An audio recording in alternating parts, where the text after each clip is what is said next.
Ողջունում եմ բոլորին, երեկ Բաքվի վերաքննիչ դատարանում տեղի ունեցավ նախնական դատական նիստ կապված մեր բողոքարկման հետ։ Փետրվարի 5-ի Բաքվի ռազմական դատարանի վճիռը մենք բողոքարկել ենք եւ երեկ արդեն այդ դատը սկսեց եւ հունիսի 2-ին նշանակված է առաջին դատական նիստը։ Երեք խաղաղություն եւ դատավարություն շատ յուրահատուկ է, մանավանդ հաշվի առնելով այն հանգամանքը, որ այդ վճիռը եւ ձգձգումներով եւ արհեստական խոչընդոտներով մեզ է փոխանցվել ապրիլի 21-ին եւ զարմանալի չլինի, որ ասեմ, մինչեւ հիմա ոչ պաշտպանական կողմը, ոչ մեղադրող կողմը ընդհանրապես չեն ստացել այդ դատավճիռը, դատավճռի ամբողջական տեքստը, ստացել են միայն քաղվածքը։ Երեկ իմ կողմից անձամբ միջնորդեցի, որպեսզի դատարանը թե պաշտպաններին եւ թե բոլոր պաշտպաններին տրամադրի դատավճռի ամբողջական տարբերակը, ինչպես նաեւ մեղադրականի ամբողջական տարբերակը, բայց դատարանը զարմանալիորեն եւ ինչ որտեղ նաեւ հասկանալիորեն մերժեց իմ առաջարկը, իմ միջնորդությունը։ 2024 թվականի դեկտեմբերի 17-ից մինչև հիմա ունեցող մեր մեղադրական ակտը 2 տարի ձգձգող այս դատական գործընթացի ընթացքում մեղադրական ակտը նույնիսկ չունի պաշտպանական կողմը եւ չի տրամադրում։ Ես որևէ առիթով առիթ կունենամ խոսելու դատապրոցեսի մասին, առիթ կունենամ խոսելու ընդհանուր ընթացքի հանրայնացման մասին։ Այս անգամ ես կարծում եմ բավարարվեմ դրանով, միայն պիտի ասեմ, որ նրանք ովքեր որ կարողանան ծանոթանալ այն 15 բաժիններին մեղադրական ակտի, արդեն ամբողջապես կարող են պատկերացում ունենալ, թե ինչ է տեղ ունենում եւ ինչ կա, այսինքն այդ արդար, ազատ, բաց դատավարություն ասվածը, որ դա ֆիկցիա է, որտեղ որևէ բան չկա եւ ամբողջապես գրաքննվող, վերահսկողության տակ հաշվեհարթարի դատավարություն է եւ այդ առումով նաև հանրայնացումն էլ նույն կերպ է տեղի ունենում։ Մեկ մամուլով մոլորեցնելով Ադրբեջանի հասարակությանը, փորձելով մոլորեցնել նաև միջազգային հանրությանը։ Երեկ ես միջնորդեցի նաև երկու հարցով, որպեսզի բաց դատավարություն կազմակերպելու համար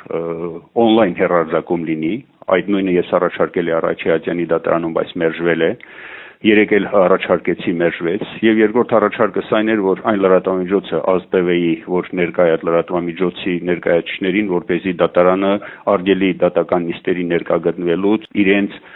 ապատեղեկատվության եւ մանիպուլատիվ գործողությունների համար նույնպես դատարանը մերժվեց։ Ինչևիցե, այս հարցը թողնենք մի կողմ, կարծում եմ, այստեղ ոչ անհայտ կարևոր պաշտպաններից մեկը, որ իր խոսքի ընթացքում բարձրաձայնեց, չհամբերեց պարզապես սպորտկաց եւ ասաց, որ մենք մեր սերունդների առջեւ ամաչելու ենք այսպիսի դատավարություն կազմակերպելու համար։ Դա էր ամբողջ գնահատականը։ Իսկ ընդհանուր առմամբ պիտի ասեմ, դա տրագիկոմեդիա է եւ Ֆրանց Կաֆկան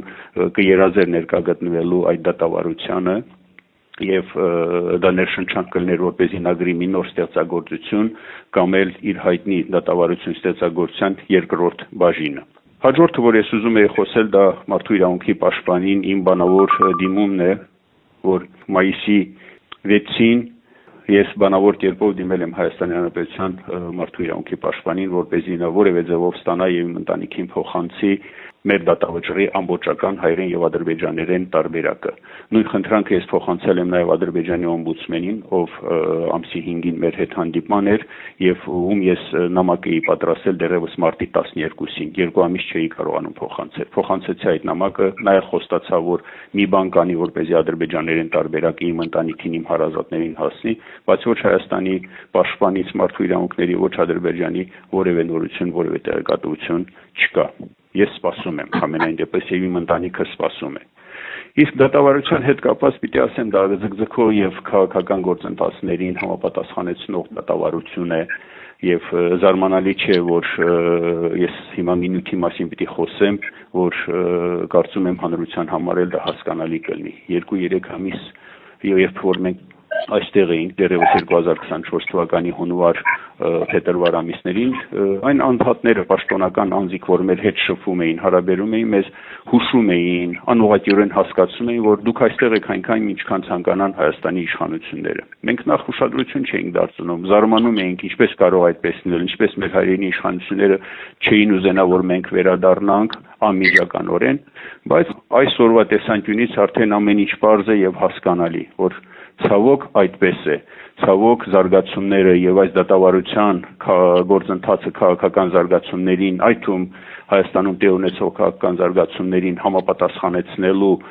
առումով մեզ ուրիշ կարծիք չի թողնում, որպեսզի ուրիշ կարծիք ունենանք, այլ այդ կարծիքը դառնում է համոզմունք։ Հատկապես վերջին զարգացումների վրա, երբ որ ղարաբաղցիների հասցեին ինչ-որ, այսպես ասած, իրականությանը չհամապատասխանող բաներ է փոխանցում, ես չեմ ուզում իջնել այդ մակարդակի, բայց երբևէ առիթ կլինի, պարզապես պիտի ասեմ բոլորի համար էլ պարզ է, թե ով է մեղավորը, ով եւ ում, այսպես ասած, գործունեության արդյունքում այս ամենը տեղի ունեցավ։ Ինչևէ, 3 տարի է, մենք այստեղ ենք, մոտորապես 3 տարի է, պիտի ասեմ, ոչ սկզբունքայնությունը, ոչ ողջախոհությունը, ոչ ոգու եւ ոչ կամքի ուժը մեզ չեն լքել եւ չեն դավաճանել այսուհետ էլ այդպես է լինելու։ Ցավալի է ինչ որ կա, բայց մենք շարունակելու ենք մեր ընդհանուր որդեգրած գիծը։ Ես պիտի առիթը օգտագործեմ շնորհակալություն հայտնեմ բոլոր այն մարդկանց, բոլոր այն կառույցներին, այն կազմակերպություններին, ովքեր իրենց ջանքերն են գործադրել, որոշումներ կայացրել, հայտարարություններ արել, որպեսզի մեզ անհապաղ ազատեն, այդ բոլոր կառույցները, կազմակերպությունները, անհատները համոզված են, որ մենք անմեղ ենք եւ անմիջական պետք է վերադառնանք մեր ընտանիքների կողքը։ Ուզում եմ նաև առիթը օգտագործել իմ ժողովրդին շնորհավորել մայիս 28-ի առիթով հայոց պետականության վերականգնման օրվա առիթով եւ ցանկանալ իմ ժողովրդին ոգու, կամքի եւ միասնության ուժ։ Պինդ եղեք առայժմ։